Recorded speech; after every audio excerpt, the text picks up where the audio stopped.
Et à tous. Hello, everyone. I call the meeting to order.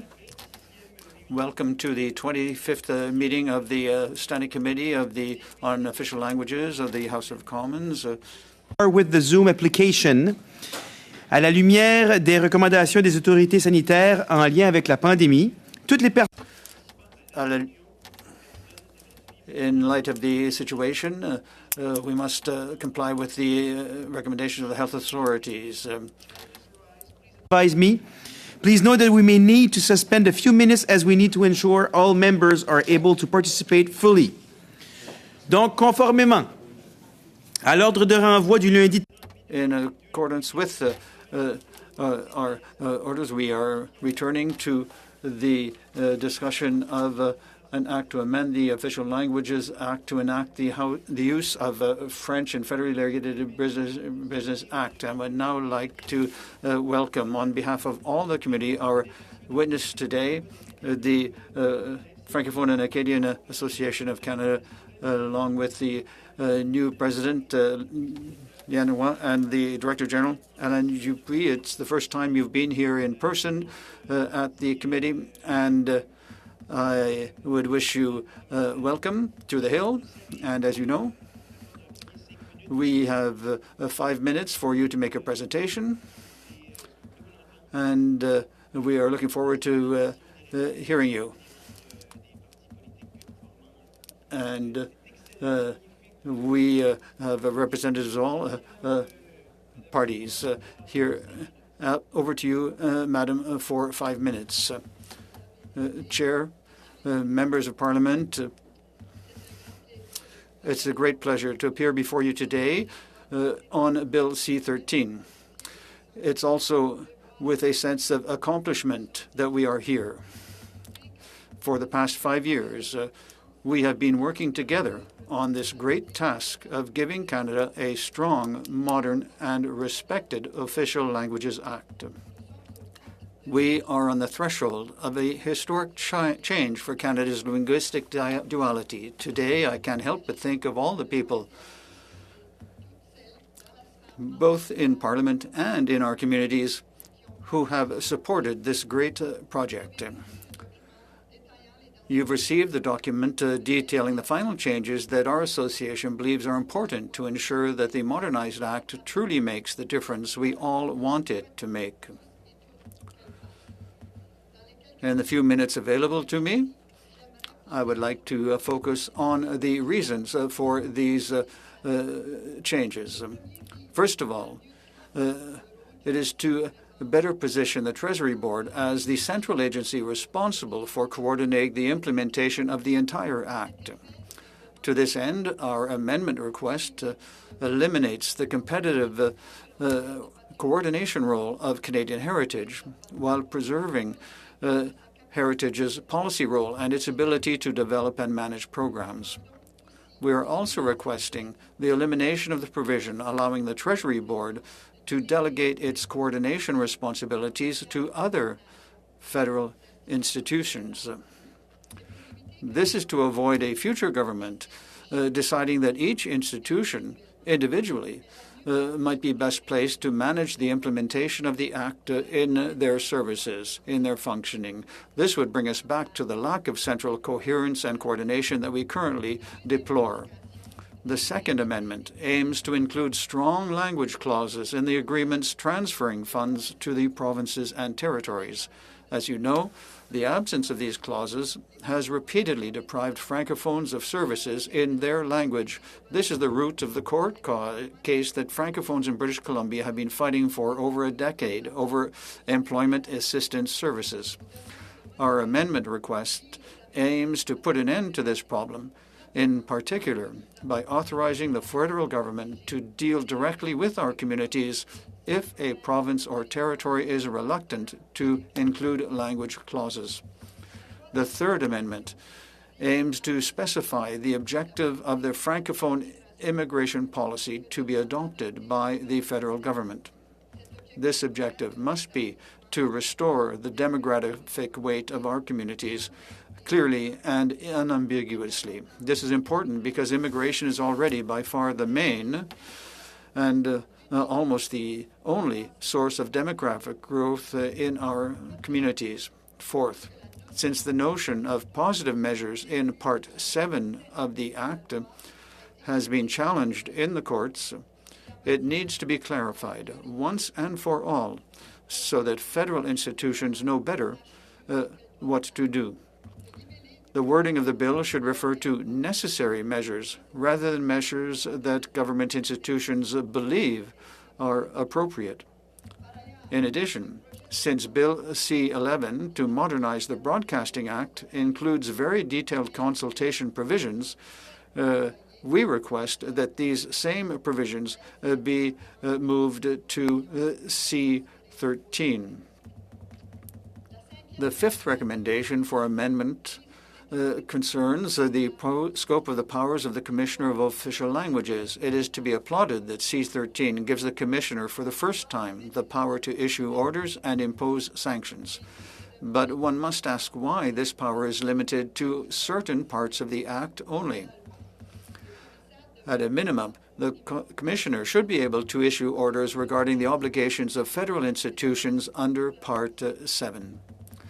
Finally, the Federation is very pleased that Bill C-13 recognizes that French is not on an equal footing with English and must be protected and promoted throughout the country, including in Quebec. That said, the Federation recommends a revision of the definition of Francophone minorities to ensure clarity of interpretation when referring to French-speaking communities outside of Quebec. As members of the Official Languages Committee, this may be the last time the Federation appears on the modernization of the Official Languages Act. In any case, let's hope that all our work will be concluded in the coming weeks.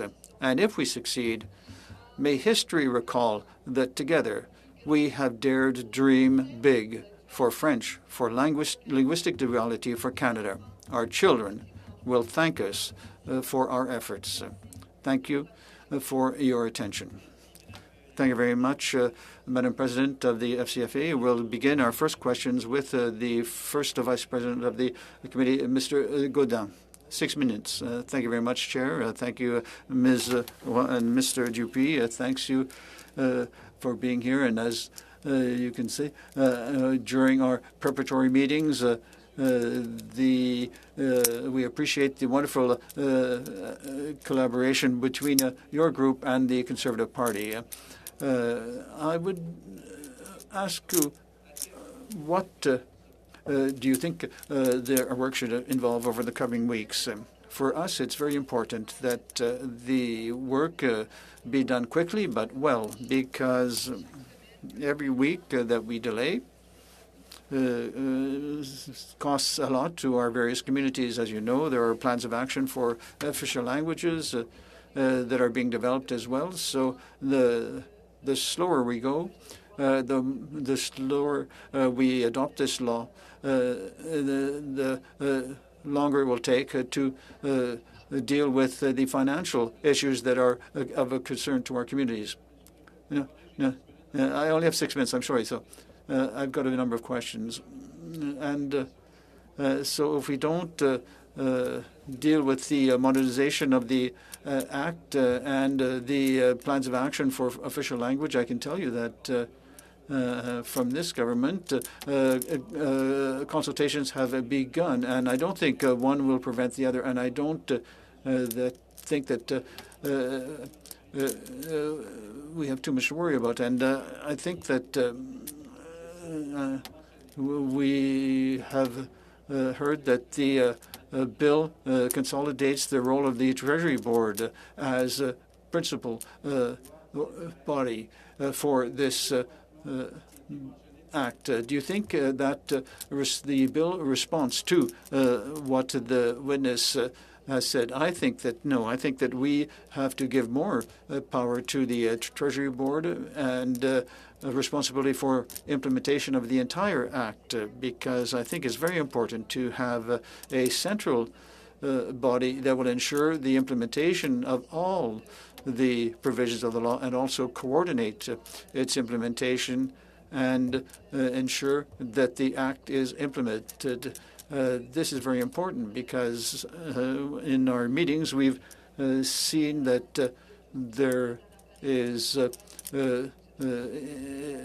are differences in the implementation of the current law by the various parts of government. This must be addressed, and I agree completely with you. And I think the Treasury Board must be the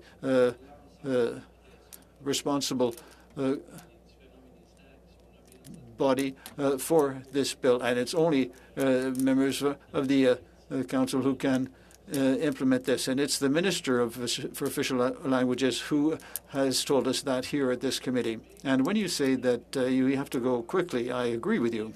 But we have to do things right because we're drafting a law for the next 5 years. And you say that we've been working on this, but it's been 5 years that the government's working on it, and there has been some dragging of feet, or they haven't seen it as very important. And so we have to move ahead because our objective is to have an act that will ensure that Canada is a bilingual country within 5 years.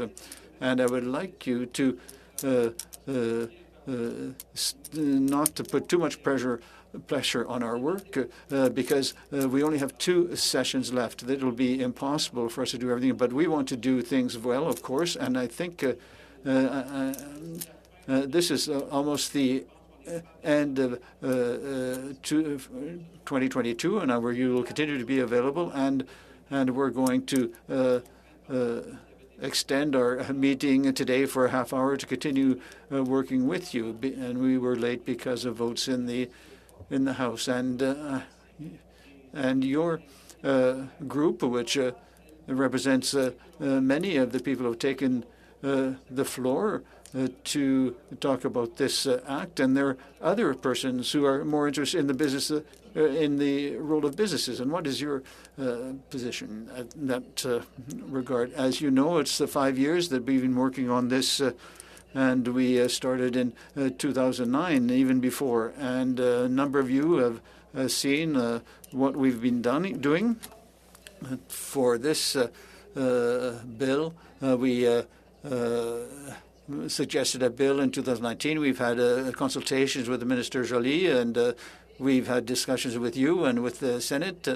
And we've contributed to reform of official languages and through the last elections. And so for us, we have not brought up anything new. We've been working for these provisions and these changes for many years, and it's now time to pass to action. And you're right that it's up to us now to do our work, and I ask you to trust us that we will do what is necessary, and we appreciate your contribution, and we will do what we must do. And we talked with other groups as well, and when we talk about language clauses, we're going to consult the provincial and territorial governments in order to understand how we can implement these provisions with the provinces. And we know that there may be others elections. And the second question to Ms. Pebaga. 6 minutes. Thank you very much, and thank you to the witnesses. It's a pleasure to see you again here, and I'm going to continue in the same vein. I know that you've consulted a great deal with the minister, because at the beginning you had a number of recommendations, and in your presentation you stressed how important it is to move ahead, and because these consultations have been going on for a long time, and a lot of time has passed. Can you tell us how important is it to act quickly, and do you think that the government should review all the changes suggested to acts? Thank you very much. As you know, at the Federation, at the association, we have many members. We've made a number of propositions and proposals to the government in various committees. For example, the Model Act had many provisions to modernize the law, and we have tried to prioritize over the years with our members to arrive at the 6 recommendations we're making now. In all this work, we want a law that will provide structure, will be applicable to the entire federal government structure, and deal with all relevant files.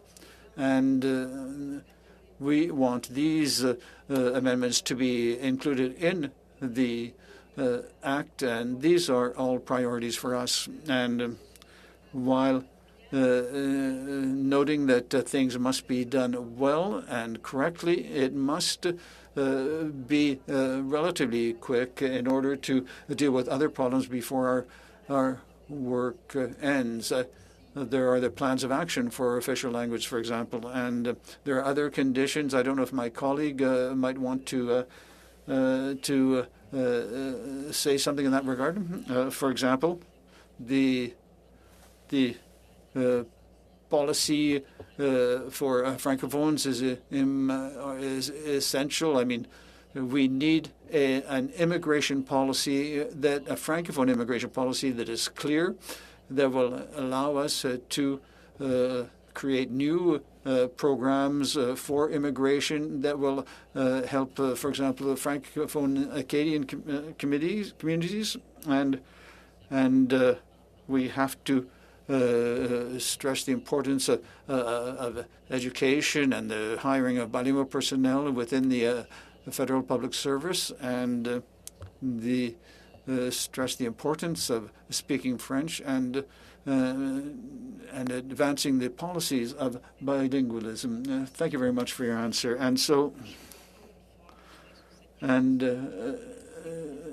What are the challenges that you see for funding for francophones if we don't pass this law in a short time? And I think that the next 5-year plan is 2023 to 2028. We know that it's very important to have these plans budgeted, and there must be a coordination between the Act and the plans of action, which are very important for official languages. And I think it's very important. I agree that we must pass this Act as soon as possible in order to help francophone communities which are already in need of help. Recently, the government undertook consultations on the next plan of action for official languages, and because of efforts by some of the opposition, the C-13 has not been passed yet. What do you think that the importance is of this bill for the Francophone Committee? Because we are minority communities now in Canada. I think that the message here, and I do hear the messages of all the political parties here, what's important is that the communities are ready. They have good ideas that we want to work on, and we expect from this committee that they do the work well. And I do think that official languages is an issue that we can make a lot of gains on without a partisan agenda. And what we want is a collaboration to make this bill advance. So I really do hope that we could talk about the content of our modifications, and we do want to work with everybody. The message, or what we want to do, is that we want to advance these ideas with the political parties that are here today. Earlier, we talked about continuing the consultations with the FCFA. Are there other committees that you would like to suggest so that we can advance within reasonable delays, of course? What communities, rather, can we consult with? 20 seconds. That's good. And once again, thank you for being here. Is that okay? Yes? Go ahead. I think we have consulted in a very exhaustive fashion, and that was to present our priorities to you. So for us, the consultations are finished. Thank you. Next question for 6 minutes from the second vice chair, Mr. Mario Beaulieu. 6 minutes. Hello, it's a pleasure for me to see you here. As you know, for us, everything that is related to the Francophone community and Acadian community, we support that. And of course, we were linked through the Quebec government. First, I would like to know the following. The federal government has agreed to extend this bill beyond Quebec to organizations that are francophones, for example, for federally regulated organizations. What are the regions, for example, that have a strong francophone presence? Can you define that? We did participate in Minister Joly's expert consultation. What we presented was a model so that in all of Canada where there are francophone communities, that all citizens be able to receive government services in their language and for them to be able to work in their language. So it's not just about the north of Ontario or for New Brunswick, but to be named as francophone spots, but it's for it to be in other regions as well. So where there could be, for example, some offices that are designated as bilingual and they would be subjected to federal standards. So for example, it's not necessarily territorial where you have two regions that have a strong proportion of francophones, but you could see, one location of the CIBC that has a francophone employees or where people can work in French. So that model is not yet defined, and we just want to make sure that all francophone communities can win. Maybe a more general question. Of course, as I said, the Bloc does support the majority of what you're asking for, and I think from what I can see, the rest of the parties do as well. We are talking about extending the control of the Treasury Board to beyond what's mentioned in this bill. So we don't see that in Bill C-13 yet. Do you think that we'll be able to go get that? We should be able to, because if we all vote for it, all the opposition parties vote for it, it should be adopted. But do you think that you will have a good chance of making those gains? I do think so, for all of the reasons that you just mentioned. With regards to immigration, you have asked to increase the goals. You also ask for it, or we're also asking for it to be increased for Quebec, but you have seen what has happened with the African students from Francophone countries who have been refused en masse, whether they want to study in Francophone universities in Quebec or if they want to study in French outside of Quebec. Even the immigration committee said that there was discrimination. And indeed, it is difficult for us to understand that. According to you, or in your opinion, if we do increase the goals, those goals are not we never reach them, and they never have been in the last 25 years. So how can we make sure that we do set a goal, but that we actually reach that goal? Well, as we recommended, I think there has to be a Francophone immigration policy, and it has to be holistic, and it has to generally look at what we can do for Francophone immigration. Do you think that we should have prescriptive, obligatory targets?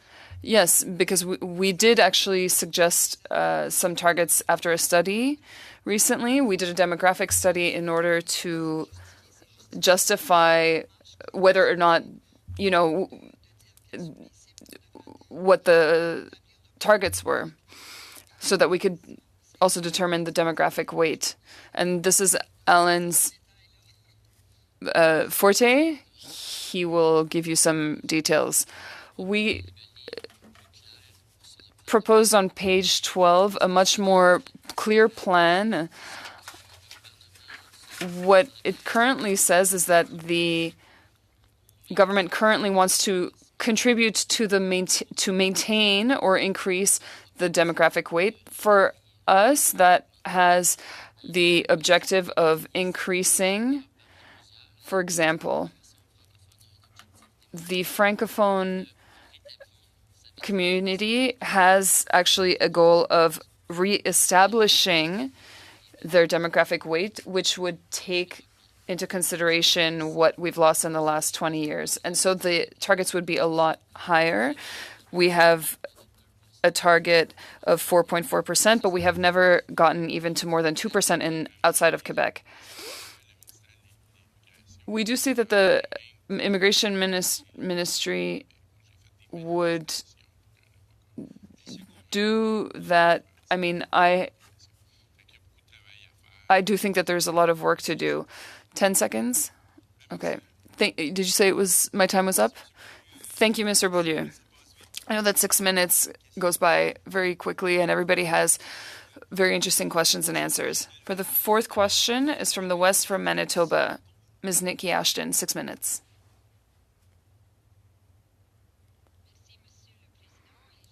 Thank you, Mr. Chair. I'd like to thank the FCFA for being here today. I'd first like to start with certain comments because I'm quite preoccupied by some of the comments that I've heard, especially from the Liberals during this meeting and in the last few days. First, I would like to say that I thank the FCFA for their clear message, and they're not doing it for themselves, but they're really doing it for the Francophone communities across the country. That includes larger or smaller communities, whether they're marginalized or not. For example, those who live in my riding. There have been amendments that have been proposed for months, and these are changes and visions that are requested by the communities, the Francophone communities on the ground. It's what I hear from Francophones in Saint Boniface, from daycare workers, and I hear this across all Francophone communities in Canada. We do take the amendments seriously, and these amendments that the FCFA is making are made to represent all Francophones across Canada. We must respect you, not just by listening to you, but by acting on the amendments that you are bringing forth. Frankly, I think I am very surprised that the government is trying to tell us that they are doing everything in their power to present a modernized law. To date, they have not shown any support for your amendments. The amendments that have been prioritized by Francophone communities, by Quebec in particular, are the amendments that we have to take seriously, and those will make a very big difference for our communities. And they are the ones that will give them a chance in the end, and in some cases, to grow and even survive in certain cases. We have to take your message seriously. I would also like to to mention that I'm part of a generation whose parents fought for us to be able to live and speak and learn French in our country. I think that successive federal governments, including liberal ones, have lost that perspective. So I'm almost 40. I have young children. I don't have the chance to put them in a Francophone daycare, such as another riding might, because of lack of workforce and lack of support for the programs. There isn't just a backing out of French. French is not just backing down, but also federally, they are not getting support. So we do have to improve this law. I'm proud to stand up for Francophones in my riding and across the country and to say, yes, this is important, but we do have to make concrete improvements, and this is how we will do it. So by making this comment, I am very preoccupied by the government's comments. They're saying that we don't have the time to include, for example, amendments that are essential during the study of this bill. It's important, and there are other people and other parties that are saying as well that we have to put your amendments as a priority if we're going to make a change. I know that we don't have a lot of time left on the question of linguistic clauses, something that really affects me. We often talk about education, daycare, and so on. How important is it to have a clause on linguistic clauses in this bill in order to be able to protect services given in French across the country? Thank you for the question. For us, the linguistic clauses are very important. It's among our priorities. We have presented our 6 priorities. First, they allow us to be in agreement with the provinces and territories on how to support their minority communities, but it also shows the government how to directly invest in Francophone communities and in Acadian communities.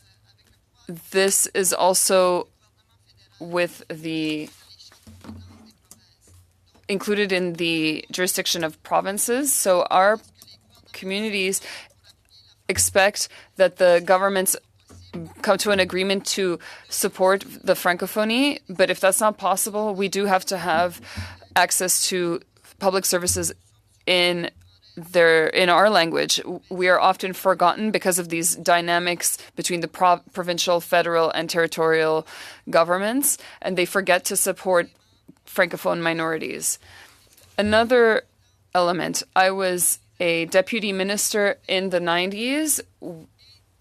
That is over 30 years ago. That is in New Brunswick. And at that time, we asked for linguistic clauses in order to make our job easier as public servants federally. Thank you, Ms. Roy. You can continue, but we need to go for a second round of questions. 5 minutes with Richard Lehoux. Thank you very much for being here today. Question. The current bill, does it fix the question of officials? You talked about bilingualism. What do you think? Because I think the commissioner talked about it in the reports they published yesterday. There were some examples, for example, things that were recent.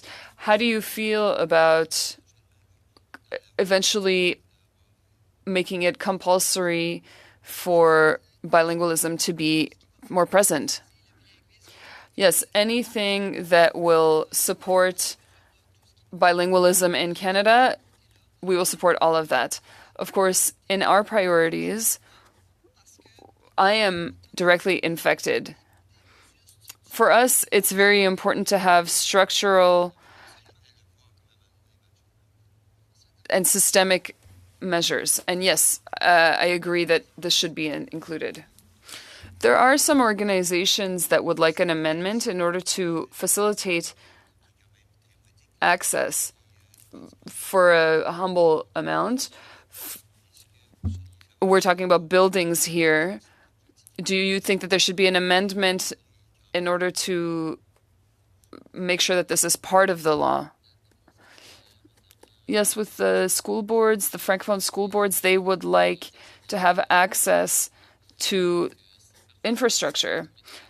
Sometimes it's very difficult for us to have access to buildings, so it is in the law, Yes, of course. Well, we do know that the federal government could have access to some buildings. Would you be okay with having that written in the law? Yes. The question that we talked about earlier on immigration, we talked about making amendments that are stronger, but if we want to really push the envelope and strengthen that element, do you think that we could support francophones across Canada? For immigration, it really is about to reestablish and increase the demographic weight. So it really has to do with reestablishment and growth, but Hélène is better with statistics. We have written that on page 12. So with the commissioner, we do know that he has a very important role. What are the arguments, in your opinion, that could make us go a little bit further in the capacity of the commissioner to intervene? We do give him certain powers in this bill, but can we go a little bit further? And what is the angle or the approach you would want to adopt? For us, it's the part 7 on page 20. We would extend the power of the commissioner that is new in C13, and right now it's on the part 4 of the law in public services. Part 5 talks about being able to work in the language of your choice, but we would like to extend that power to beyond that so that the commissioner can make a decision, because if the communities have not been consulted, for example, or the minister hasn't taken into consideration the negative effect on Francophone communities, well, then the commissioner could demand or order this department to redo their studies, for example. So the impact on Francophone communities would be huge, and that would have allowed us to avoid some causes that actually went to the Supreme Court. Less than 30 seconds. Last element here, when we talk about the Treasury Board to revise the law, I would like to hear you on that element. Would you prefer it be the Treasury Board or Heritage Canada? Yes, quickly, as I said in my opening statement, I think that there needs to be a central agency that overlooks the entire law, both everything that has to do with it. And so we do think that the Treasury Board is best placed to do that work. Next question for another 5 minutes. Mr. Francis Drouin. I promise that I won't be presenting a motion today. I do understand my colleague's comments at the NDP, but if I were her, I would have presented the amendments that she wants to see in the motion and last time, and she didn't do that. On my end, I don't have any information on how long we will study C13, because if this is presented without an amendment, or we just present a bunch of witnesses without actually having the chance to actually go through it and go deep into the subject, I still am waiting from the opposition to tell us how long we want to study this, because people are asking for answers. Ms. Roy, you established the principle of the central agency. I did meet your predecessors, and we talked about the private counsel. Why not private counsel instead of the Treasury Board?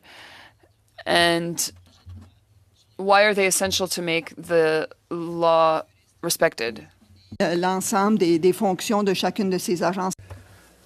Yes, we've reviewed the situation. We believe that in pages 3 to 7 of our document, we explain why we think it should be the Treasury Board.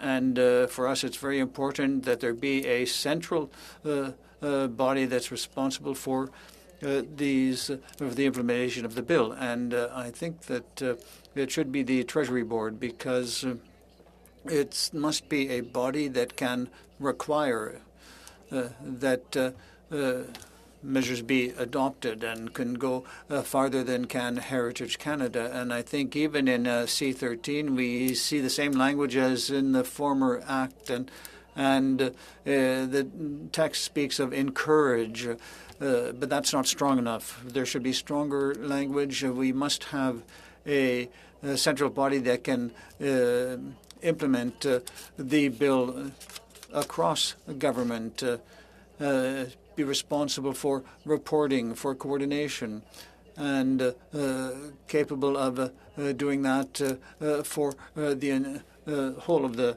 public service. And we know that this did not happen in the past. We knew that in the past the Treasury Board did not react to failings with regard to the previous law, and that's why you think that it should be able to act now. And how can we correct the text of the act? You've made a number of recommendations. You went from 25 to 6. And how did you go from 25 to 6? Well, following the consultations we've had for years, over the past 5 years with our members. Yes, but from 25 to 6, whom did you consult? Did you consult my colleague here or my colleague on my left? Whom did you consult because you started with 32, then 25, now 6. And how did you go from 25 to 6? Well, first of all, we consulted the parties, all the parties. We consulted our members. We referred to the model law that we submitted, and we undertook many studies, and we discussed with the committee here and with the Senate, and we undertook extensive consultations with our members and all the parties, with all our communities, the other people that are not members of our federation but are interested in official languages. I understand the principle of your consultations, but with regard to linguistic clauses, and we have a do you think the provinces will accept these linguistic clauses? Brian Higgs, for example, will he accept this in our agreement on early childhood? Well, we can propose things. We propose things in our documents, but we also propose other options. For example, if the linguistic clauses are not accepted, we suggest that the federal government could undertake contact with the communities directly on issues that concern these communities. So we have made propositions, but a proposal, but also other options. Thank you very much. Next question, 2.5 seconds, Mr. Beaulieu. Well, thank you very much. You know that Quebec contributes a great deal to the vitality of francophone communities outside Quebec, with sending professors, teachers, and if Quebec, the language, French language, continues to decline in Quebec, what will be the effect then? And if the proportion of francophones drops, continues to drop, especially mother tongue francophones, will that weaken the francophone community of Canada as a whole? Of course, having a strong presence in Quebec for the francophone community, and there are many opportunities for exchanges between Quebec and other Francophone communities, and so it's very important to increase our population across the country. And with C13, there are a number of improvements that need to be made to achieve your objectives. But going beyond the objectives and the requirements, suggestions made by Quebec,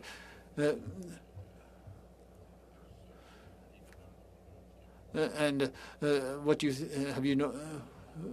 think of the efforts by Quebec? Well, we speak for the Francophone communities outside Quebec, but we have to do everything possible to promote Francophone communities, and so you believe it's important to strengthen the Francophone community in Quebec and also outside Quebec. And with regard to immigration, there are researchers who have said that many of the new immigrants live or go to live outside Quebec.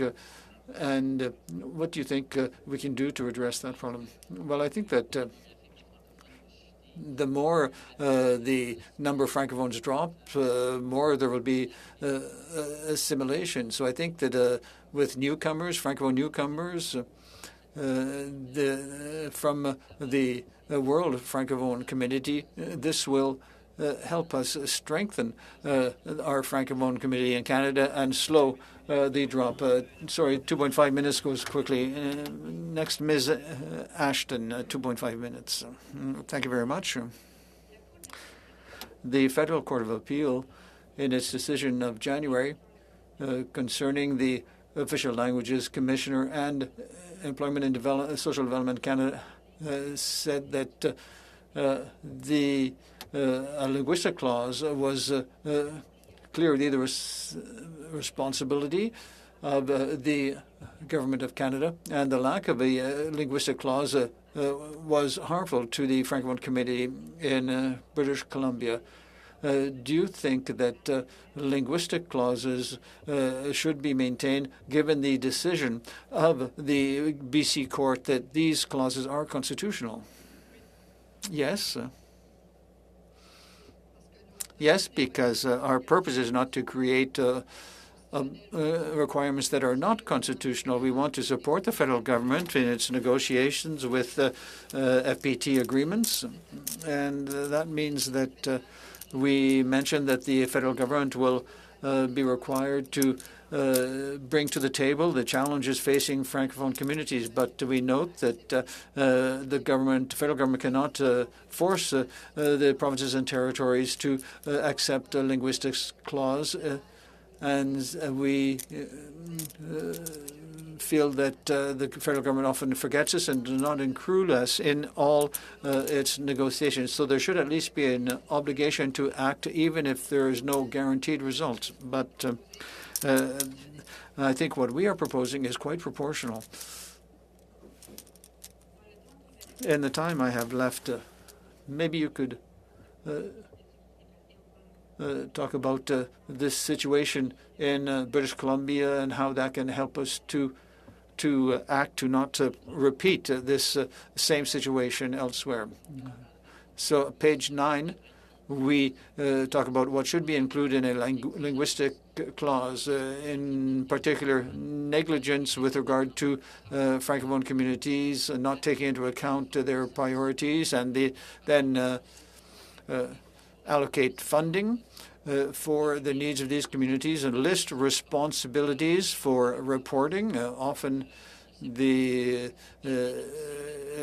not clear for provinces and what can be done by the federal government if the clause is not applied. Next, 5 minutes, Mr. Gould. Thank you very much, Chair. Thank you, Ms. and Mr. Dupuis. You have said that you've spoken of other problems, but you also talked about the budgetary cycle of 2023, because that could have an effect on following budgets. Or have you made any requests with regard to what you would like to see in the next budget? No, when I referred to the next funding cycle, it's with regard to the plans of action for official languages. There are consultations underway right now because the plan of action is a 5-year plan, and we are now in the consultations for the next plan of action, which will be 2023 to 2028. So that's why I mention it. So if we want to harmonize the bill and the plan of action, because if we're looking at Francophone immigration, we want to ensure that there will be major investments in a policy for Francophone immigration to ensure that there's integration between the bill and the plans of action. And that's why I talked about the 23-28 budgetary cycle. You haven't suggested anything? No, we haven't. This is just the process that's underway with the Ministry of Official Languages. There are consultations on the official languages plan of action, and that is underway. It will continue, and it will be finishing in fall in order to meet the 23-28 cycle. And when you went from 25 to 6 amendments, you gave priority to these 6. Were there others that were not so good or might not be able to be adopted? Well, we looked at the scope, what these amendments covered. We wanted something that would be very structuring and systematic and holistic for the entire federal government. We chose amendments that would give us that result, this deep change, so that we don't continue to find ourselves in the same situation that we have with the current law. That's why we really studied these issues over the past few years, and with our legal experts and our members, we decided what are the amendments that we can suggest that will allow us to bring about real structural and systemic change in the federal government. And have you studied the mandate letters and the letters that were sent to the Privy Council, the Minister of Official Languages, and others? And was there anything in there that could have had some influence in what you were trying to achieve? Well, the mandate letters, that's one thing, but with regard to the bill, that's a different topic. But in order to be able to make proposals with regard to our objectives for the bill, this is what we decided on based on our research. But now we can see that there is a political will on the part of the government to solve the problems. Have you seen any signs of a political will on the part of the government? Well, yes. Have you looked at the mandate letters? Yes, absolutely. And I think that all the requests that we're making for amendments are based on the principle of what is in the law in order to, but we are wanting to go farther. But if you go from 25 to 26, well, I want to correct. We never talked about 25 amendments. We drafted a model law several years ago that was a holistic remake of the Official Languages Act, and we have now reduced that to 6, and there's a lot of work done that we need to do in order to achieve results for the Francophone community. 15 seconds. Thank you very much. Because I don't think you'll be able to answer in 15 seconds. Thank you very much. Before going any farther, normally the committee would end at 5:30, but we are going to continue to 6 because we have all our support staff here, as well as all the members. So next question, 5 minutes, Ms. Latanzio. Thank you very much, Chair. And thank you for being here with us today. And a few questions with regard to the proposals in the new bill. According to you, the consultation processes in new paragraphs 41.8 and 41.9, should they be better defined? Yes, it should be better defined, because what we are suggesting is that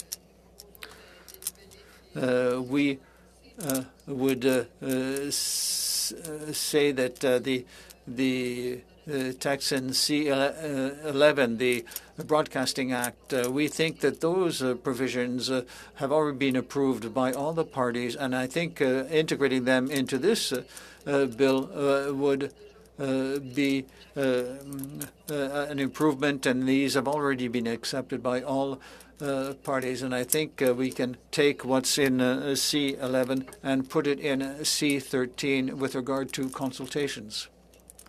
So no other change with regard to consultations. No. No, these are the consultations provided for in the bill, and we took the text and the description based on C11. So, second opinion, the bill C13, is it sufficiently well structured for federal civil servants to be able to work in the language of their choice? At this time, we don't believe that there are many measures in C13 to ensure that is more likely for this right to be respected. For example, for Francophones to work in French in the federal public service, and English in the federal public service in Quebec. I think that's up to the population of Quebec. That is not something that is of concern to us. No, I understand, but I was asking what your opinion might be. Well, I think that with regard to our federation, our values are that we represent the interests of our minority. We can't say what's best for any other minority. And we have been defending our community for a number of years, and it's up to them to decide how to act. Thank you very much. So in what way will C13 modernize Part 5 of the Official Languages Act? We haven't proposed any change to Part 5 at this time. So you are happy with it as written now? For now, yes. Should C13 extend to a right to appeal to all parts of the Official Languages Act? We believe that the community linguistic community should be defended, and there shouldn't be any exclusions with regard to their right to go to the courts to ensure that their rights are respected. The question, maybe I should specify, is for all the parts of the bill, I don't think we have an answer for that question, unfortunately, but we can come back with a complementary document. 30 seconds. Last question. The new order-making powers, should they extend to other parts of the law? Indeed, we do suggest and strongly recommend that we extend it to Part 7 as well. And what would you want to see as new order-making powers? Unfortunately, I think it should be applicable to Part 7, and right now it's only Part 4 and 5. Thank you very much. We can come back to it later. Next person, Mr. Bernard Généreux, for 5 minutes. Thank you very much, Ms. Roy and Mr. Dupuis. I was on the committee for official languages in 2017 when we started talking about changing the act, and there were so many different opinions, and including from the FCFA. And now there was a bit of like a funnel situation where we had all of these recommendations that were made, and now we have this new act, and we have 5 amendments or modifications, and one of them is very important, which involves the TBS. If I were to ask you this today, among these 5 amendments, because inevitably the government will have to make choices when we do actually adopt this act. And of course, there are some that I particularly agree with, but which ones would be the priorities in the 6 of them? Because one of the possibilities, as you can tell, it's a bit of a negotiation, and we shouldn't be hiding from this. Will the 6 of them be adopted? In the best of both worlds. But with the TBS, that is a fundamental change with how we are treating official languages federally. And of course, I would like that, but will the government agree to do it? Because they did not put it in their bill. So is that the priority among the 6? That is a very big question. Careful with your answer, because everyone's listening. Mr. Généreux, all of our requests, we really talked about them with regards to their structure, and we want them to have a transversal effect on the entire federal approach. We boiled it down to these 6 priorities, and we really did a lot of brainstorming to come down to these 6 priorities. So these are the conclusions we've come to, and this work that you've done is quite phenomenal. And I will repeat again that the government, when they take the time to write the final draft, if it doesn't have the 6 amendments that you've made, will that be satisfactory to you? Well, as I said, we look at the structural effects, and we want the status of French to be improved. So I will ask you if you think that one of these amendments is less important than the others, and I would ask you to share that with us. And then we can expect why we think that a certain point is essential. I don't know if we can do that in a committee like this, but that's what I would say is that all 6 of them are priorities.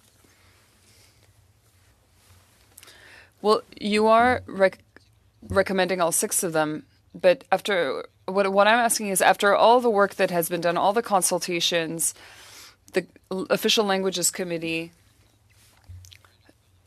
over a number of years, for the government to come to this draft and to not have any of the amendments you've made, it makes me wonder if the government actually has the willingness to give the TBS those, that responsibility, that transversal responsibility that you are asking for.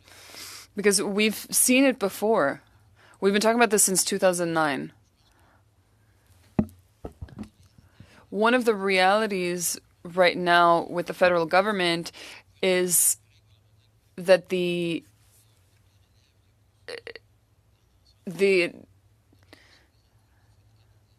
it's just not always satisfactory for the Francophone communities. There's mistakes here and there. The law is not applied properly, and there are, certain powers to confer to the commissioner. I would really like that, but maybe the government never actually has to face their responsibilities with regards to their responsibility towards the French community. There are still ministers who table motions in English alone, and they're not penalized.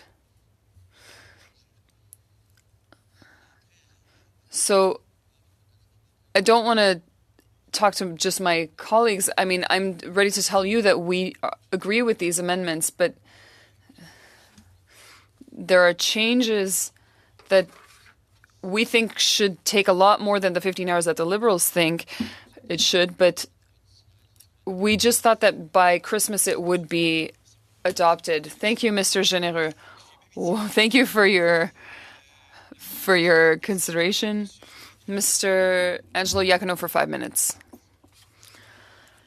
Thank you, Mr. Chair.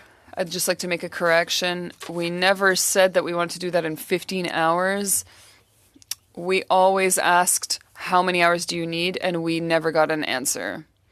So please don't put words in our mouth. We should not do that, and you know that.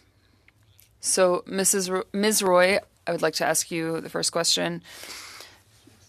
During the debates on C-13, opposition parties cited FCFA more than a dozen times directly and indirectly referred to the amendments that you made a number of times. Obstruction tactics used by the NDP and the Conservatives corresponded to those amendments that you wanted to see move forward with this bill. Thank you for the question. I will repeat what I've already said. What's important for us is for the work to be done quickly but done correctly. It's important for us that we be able to finish on time this debate on amendments. As you know, the modernization process for this law, for this act, began in 2017. So we've had the time to do our consultations, to make recommendations, and we came up with these 6 recommendations. So for us, for many reasons, financial as well, it's important for us to finish this. We've mentioned this many times. It's important for us you've mentioned that it's important for this to be done very quickly. And of course, we agree. The opposition thinks that we want to do this as quickly as possible because our interests are not the same. Next question, Ms. Roy. Even if the opposition parties said that they do want to modernize this law on official languages, they also blocked many times any attempts to start the study even more quickly. And so, contrary to that, the Senate did adopt a certain motion. Do you think that C-13 would have been beneficial in order to wait a bit longer to see groups like the FCFA be represented? I think, Mr. Iacono, that I will be the one asking you a question, since we did discuss since we've been here. Can we have an opinion on what you think of our amendments? I'm sorry, it's us to answer. It's up to us to ask questions, and it's for you to answer. And we do that through the chair. So no, we're here to do a study because it's important for us to do that. We do want to have the input of all interested parties and communities so that we can progress. So if you don't have an answer to that question, then I will move on. What would have been your preferred scenario to see Bill C-13 be adopted? In our opinion, C-13 is a good bill, but it requires the clarifications that we've requested, 6 fundamental modifications that will take us a little bit further and protect Francophones who are in minority situations. It is essential for us that these amendments be adopted, and we do think that they will be structural. We think that we will be able to have a general view on the implementation of the Act. For example, to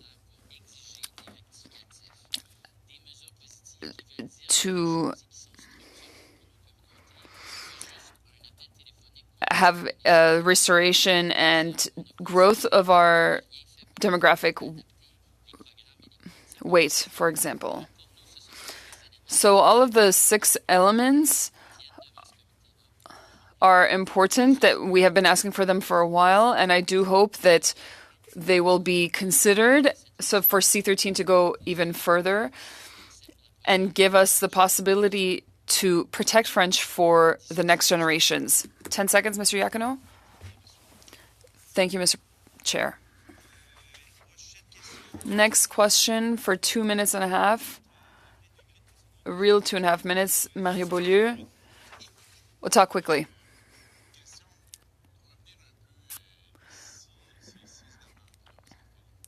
So these 6 amendments, you have repeated them for a while, and the government has not yet included them in C13. What do you think will make them do that now?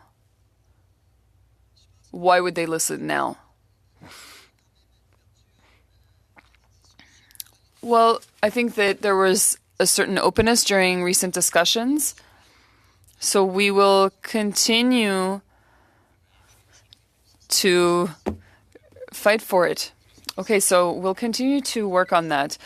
I did ask the question earlier on how to integrate immigration. Of course, if there are more francophones, then we have a better chance at protecting French. In the government's requests for Quebec, the federal institutions are not included. What we want is Quebec, French to be predominant in Quebec. Do you think that that would also be beneficial for other regions in Canada that are francophones, so that in federal institutions, you know, what happens often is that French is lost. But if there were an obligation to favor the predominance of French in regions where there is a highly francophone population, would that not help or go against or counter the assimilation of francophones? Well, we didn't propose a model that was exclusively territorial when we talk about French in federal institutions. We need that everywhere. Same for the services. We did fight for part 4 when bilingual offices were to be closed, and the government listened and they put a moratorium on that so that we would be able to access services in French. But we don't think that there should be a decline of French. There should be a constant progression of French at all levels. So, for example, with officials, do you think that there should be, that they should all understand French? Thank you very much. Ms. Ashton, 2 minutes and a half. Thank you, Mr. Chair. First, I'd like to share a comment based on the questions that I've heard. I found it pretty preoccupying that the Liberals did not ask questions or specifications on the amendments that we're talking about today. Instead of attacking the opposition party, I would think that it would be a better use of their time to learn how we can support the interests of Francophone communities and how to improve C13. On linguistic clauses, the minister had indicated that according to her, this type of clause should be considered in the agreements with provinces. Just a moment, Ms. Ashton. I'm stopping the time. We're told that your microphone is far too close to your mouth and it's... Can you say a few words? Yes, that's better. 1 minute and a half. Thank you. So this term was borrowed so that we could consider the impact on equity. So this was done to promote the rights of Francophones. This kind of approach, is that enough to protect the French communities and their access to services? In our opinion, the linguistic clauses must absolutely be integrated in the Act. It should not be optional. I do think that there is a official languages angle to begin with. Unfortunately, to just check a box and say that there is no negative impact is not the same as saying, how will you respect the rights of Francophones in their territories? So we need something that is structural and not optional.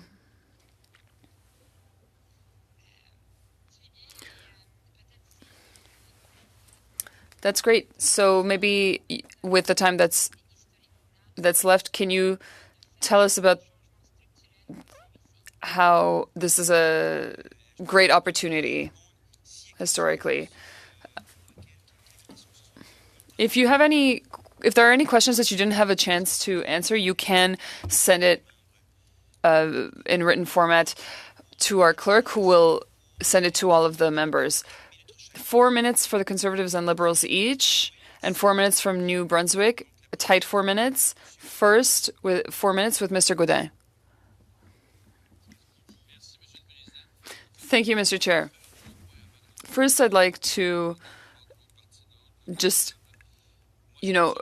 say something, because we heard opinions from all over the place. I just want to say that if we are in a situation to act urgently, it's because the act that was drafted is not adequate. I have a question for the Liberals. Are you going to accept the amendments? Mr. Gaudin, the questions are for the chair. I agree. Mr. Chair, can you ask the Liberals if they will adopt these amendments? You must ask questions to the witnesses. So, you talked about some targets in order to catch up on lost time.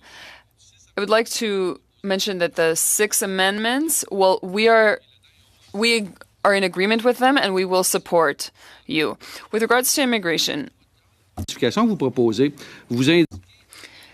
in the modification in 44.2b, you do say that the government should ensure the restoration and growth of the Francophone, of the demographic weight of Francophones. I think that this doesn't go far enough. Should we not make more restrictive clause amendments to force the government to act and then get results?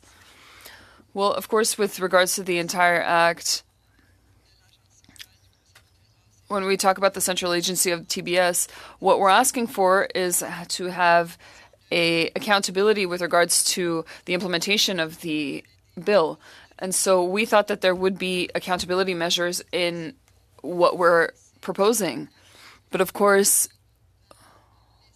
whatever follows the spirit of, of reaching those targets will work for us. Okay, so philosophically, generally speaking, the bill has 3 objectives for us. So to promote and protect French, which is the most vulnerable of the 2 official languages. Now, I will also add the decline. So what should we do so that the day after it has royal assent, we stop the decline of French in Canada? Plusieurs mesures dans le projet de loi qui vont avancer. Many measures in the bills that will help things move forward. Will it stop decline? Can we do more? Yes. Now, do you have any ideas for solutions? We're asking you how we can give more teeth to it. That's our objective. What can you suggest to us so that we can stop the decline of French as soon as the bill is enacted? I think we have to create an amendment that says that we review it every 5 years instead of every 10 years. Go ahead. The 6 amendments we're proposing would help us stop the decline. It would help us stop the decline.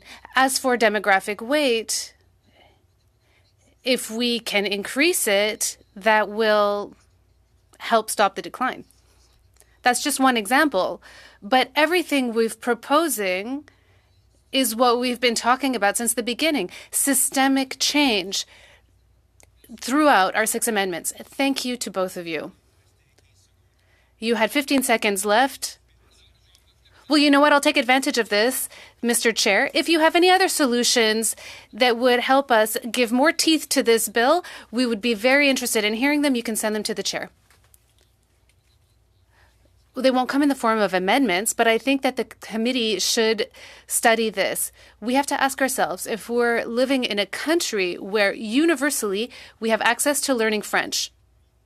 Thank you, Mr. Dupuis. 4 minutes to Mr. Drouin.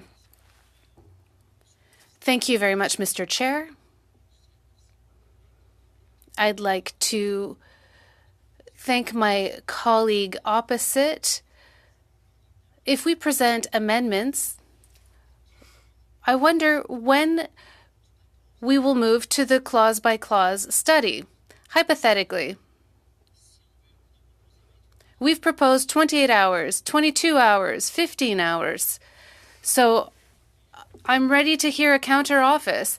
How much time will we spend studying C13? And then we'll be able to know when the government will provide amendments. And I'm certain that the amendments proposed by the FCFA will be able to be included, at least in part. We'll be able to debate some of them, but I'd like to know when we'll debate them. And the thing is we don't know when we'll debate them. So let's get back to the matter at hand. Let's talk about immigration. The preamble of the Act includes a modification that you propose. In the preamble, you would remove the fact that immigration is one of the factors that contributes to maintaining. You're removing that part to ensure that we restore and grow the demographic weight of these linguistic minorities. For me, you've talked about the importance of the action plan on official languages. A bill or an act that is not funded fails. So how important is it for you to have adequate funding for C13? This is something we've seen in the past. Your predecessors have spoken about this. The action plan on official languages was frozen for several years, which hurt it.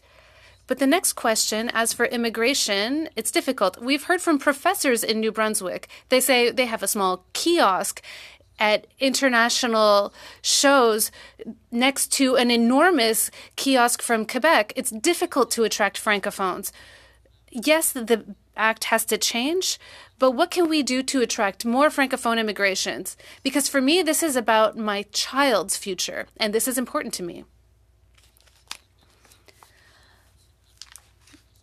I think this policy will have to be funded very well, tens or hundreds of millions of dollars, with distinct programs that will meet communities' immigration needs.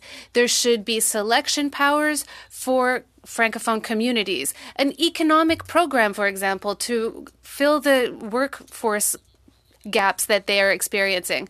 You also talked about resources that would allow communities to promote themselves internationally. We've also talked about our capacity to treat visas in foreign offices. We've talked about the Dakar office that's overwhelmed with 15, 16, 17 countries in sub-Saharan Africa that are sending their visas. So we have to think about what the needs are, and we have to have a policy, the funds, and also the means to enact this. Yes, let's talk about immigration. There's immigration points, et cetera, et cetera. Do you think that with the amendments that you're proposing on the immigration policy, if the government makes adjustments, will we be able to meet our objectives? And if not, can we give more opportunities to provinces who want more? Can we give provinces more latitude? Regardless of who's in charge of this immigration, as long as we're attracting Francophone immigration, I think that's what's important.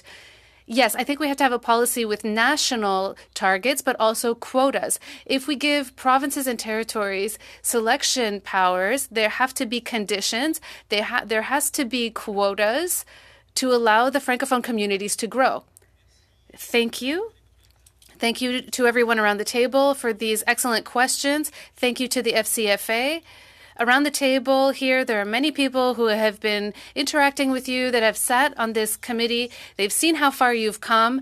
You've talked about the last 5 years of experience. I think it's obvious around the table. In case it's not obvious, we're passionate about official languages, and you are too. Thank you for all of your work. I think today was very important. Very quickly, I sent out a motion that we can discuss next Monday. I didn't present it today because I wanted to have the time to grant to our witnesses. The meeting is now adjourned.